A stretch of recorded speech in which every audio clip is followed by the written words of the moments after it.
So today we're going to talk about the three main deals that happened yesterday in baseball. Obviously, the Tigers made a couple moves picking up former Twins, which I think actually pretty solid. And then you have Dallas Keuchel going to the Chicago White Sox. They finally were able to lure one of those top free agent pitchers to come join them in the south side of Chicago. So we're going to talk about those three deals. It seems like the rumors and the big names are starting to kind of cool off now, which I don't really like. I was loving this offseason. A lot of stuff was going on. News, rumors, trades, free agent signings. I really liked what I was seeing, and it seems to kind of slow down a little bit. Maybe it's the holidays. Maybe people are starting to take it a little easy now. But if you guys are still enjoying these videos, hit the thumbs up down below. Subscribe to the channel if you're new and enjoyed the content.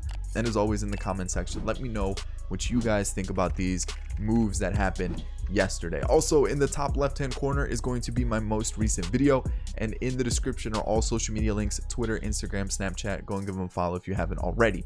So let's start with the Tigers, because they did pick up two former Minnesota Twins in Cron and Jonathon Schoop, both of which signed on a 1-year $6.1 million deal. And I think this is great business by the Tigers. I keep wanting to say the Twins, but it's by the Tigers. So let's talk about Cron first, because we all know Miguel Cabrera and Brandon Dixon were the first basemen for the Tigers. Or maybe you didn't know about Brandon Dixon, but yeah, those were the two mainstays at first base for the Tigers. Miguel Cabrera obviously isn't the same Miguel Cabrera as he once was. He's aging, and he's not really a healthy player. I know he played in quite a few games last year, but you can tell like he's really let himself go. He's not the same Miguel Cabrera. He's not a healthy age. So when you look at Cron, you may not be getting a top fielder at first base. He kind of has stone hands. But when you look at his stats, you're looking at 2018, 2019, and also his career averages here. You're looking at some pretty decent stats. You know, 30 home runs in 2018, 25 in 2019, around 74 to 78 RBIs, which is pretty solid. You look at his OPS in 2018 at 816, and then in 19, he had a 780 OPS. So pretty consistent between 2018 and 2019. I'm still confused why the Twins didn't bring him back. I thought that, you know, at first base, that was a decent option for him. But for a DH or a first baseman for the Tigers, who are still kind of in a rebuild phase, I think this is a good pickup for him. 6.1 million is really nothing, and he's only going to be, what, he's 29, maybe going to be 30 by the time the season's over. This is some good business by them. They need some pop in the lineup. Last year he hit 25 home runs, so it was a little bit less than 2018, but still pretty good numbers. The Tigers didn't have a player that hit over 15 home runs last year, so this is automatically an improvement no matter what. I think this is a good pickup for him. He's got a year to show that he can still play, and if the Tigers are able to pick up a couple other good pieces to help solidify this lineup, I think this might be some good business. Like I've mentioned, I think he's a solid first baseman. He may not be the best fielder. I'd say he's like average at best, maybe a little bit below average, but you know what? He's going to give you that pop that you need in the lineup. And for a 1-year deal, it's low risk, high reward. I like this. This is some good business by the Tigers. So let's talk about that other move that they did, picking up Jonathon Schoop. And when you look at the second base spot for the Tigers, it was just like a revolving door. They just kind of threw in whoever they could use. So Jonathon Schoop has kind of had some trouble the last couple seasons. When you look at 2018, between two teams, he had a rough year. 233 average, a 682 OPS, and this is coming off a career season in 2017 with the Orioles. So you see this year and you're like, man, this is kind of tough. What's going on with Jonathon Schoop? But then you look at 2019, he kind of had a little bit of a bounce back. 256 average, 304 on base percentage, 473 slugging, and a 774 OPS, which is a little bit better than his career totals. But you know what? You're getting about 20 home runs with Jonathon Schoop. You got a guy who can play second and third base, which definitely is something that the Tigers need. Like I mentioned, they had a revolving door at second base. They had a total of 7 different players play the position of second base last year. That is just too many. And then when you think about it, I've already mentioned the fact that they had a top of 15 home runs by one player. Like that was the most that someone hit on their team. So this guy is definitely going to give you some more pop in the lineup.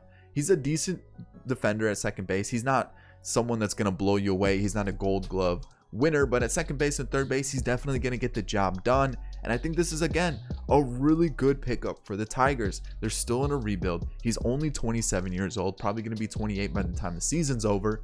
You're getting two solid players with some pop in the lineup. And I think for a team like the Tigers, who really need some help offensively and also just some quality players in their lineup, These are two really good pickups. So for a combined $12 million for two players that have shown that they have good offensive ability and they're going to help that lineup, I think this is a good move. Again, the Tigers are still really far off being a solid team, but if you can pick up players like this who can help you out, and then, you know, after this season they prove that, you know, they can perform at offensively and defensively, and they want to continue to play for the Tigers, I think that's a good move for the Tigers. I think they'd be able to keep these two players, and I think they'd be in a good spot to continue to build on this lineup. So I think these were some really good moves by the Tigers. Like I've mentioned, again, it's a low risk, high reward thing, and both of these players are going to help the Tigers for sure. So good business. Let's talk about the main deal, Dallas Keuchel, the Chicago White Sox. Alrighty, so let's talk about this Dallas Keuchel deal to the Chicago White Sox. It's a 3-year, $55 million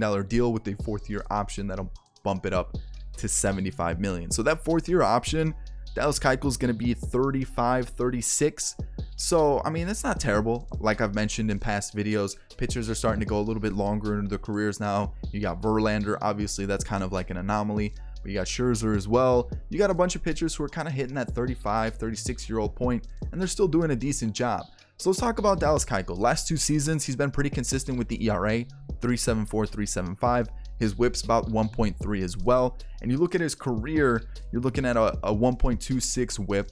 You know, his ERA is still around that 3.5 mark. He's throwing, you know, a good amount of innings. Last year, obviously, didn't play the full season. He was signed later in the year due to that connection to the draft pick. If a team signed him, they would have to get rid of a draft pick. So you look at his season last year, only threw 112, but the year before he threw 204. He's shown that he can throw consistently. He's going to get you a lot of innings. He's going to sit around a 3.5, you know, ERA. He's going to sit around a 1.2 whip. The thing with Dallas Keuchel is he's not a hard thrower. He doesn't throw gas. He's not going to strike out a lot of guys. And he also allows the ball to be put into play. That's what you're seeing with that 1.3 whip.